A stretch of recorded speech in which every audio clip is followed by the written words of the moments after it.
സംസ്ഥാനത്തെ ആരോഗ്യ വകുപ്പിന്റെ പരാജയങ്ങൾ ഓരോന്നായി പുറത്തു വരുമ്പോൾ ആരോഗ്യമന്ത്രി വീണ ജോർജിന്റെ മറ്റൊരു പിടിപ്പുകേട് കൂടി തുറന്നു കാട്ടുകയാണ് ജനം ടി വി.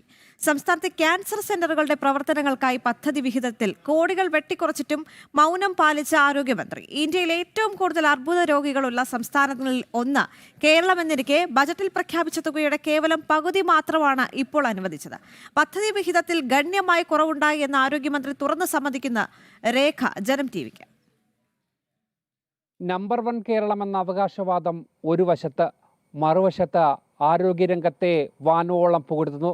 ഇതിനപ്പുറം എത്രത്തോളം നീതി പുലർത്തുന്നു പിണറായി സർക്കാർ നമ്മുടെ ആരോഗ്യ മേഖലയോട്? പാവപ്പെട്ടവരുടെ അത്താണിയായ സർക്കാർ ആതുരാലയങ്ങളുടെ ദയനീയാവസ്ഥ കേരളം ഓരോ ദിവസവും ചർച്ച ചെയ്തു വരികയാണ്.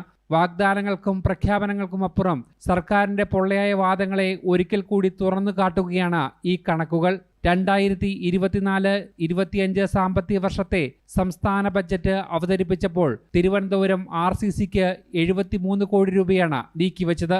എന്നാൽ പദ്ധതി പുനഃക്രമീകരിച്ചപ്പോൾ വെറും 36.5 കോടി രൂപയായി അത് വെട്ടിക്കുറച്ചു.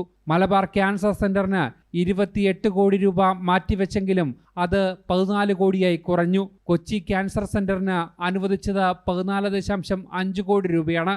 പക്ഷേ ഇപ്പോൾ അത് 9.3 കോടി രൂപയായി. ആരോഗ്യമന്ത്രി വീണ ജോർജ് നിയമസഭയിൽ വെച്ച കണക്കുകളാണിത്. രാജ്യത്തിന് തന്നെ ഏറ്റവും ആശങ്കയുയർത്തുന്നതാണ് കേരളത്തിലെ അർബുദ രോഗികളുടെ എണ്ണം. ഓരോ ദിവസവും ശരവേഗത്തിലാണ് അർബുദ രോഗികളുടെ എണ്ണം വർദ്ധിക്കുന്നത്. ചികിത്സിക്കാൻ പണമില്ലാത്തവരുടെ അവസാന ആശ്രയ കേന്ദ്രമാണ് RCC പോലുള്ള സ്ഥാപനങ്ങൾ. എന്നാൽ ഇങ്ങനെ തുക വെട്ടിക്കുറച്ചിട്ടും അത് വീണ്ടെടുക്കാനുള്ള ഒരു പ്രായോഗിക ഇടപെടലും ആരോഗ്യമന്ത്രിയുടെ ഭാഗത്തുനിന്നും ഉണ്ടായില്ല എന്നതാണ് ദുഃഖകരമായ വസ്തുത. അരുൺ കൊടുങ്ങൂർ, ജനം, കൊച്ചി.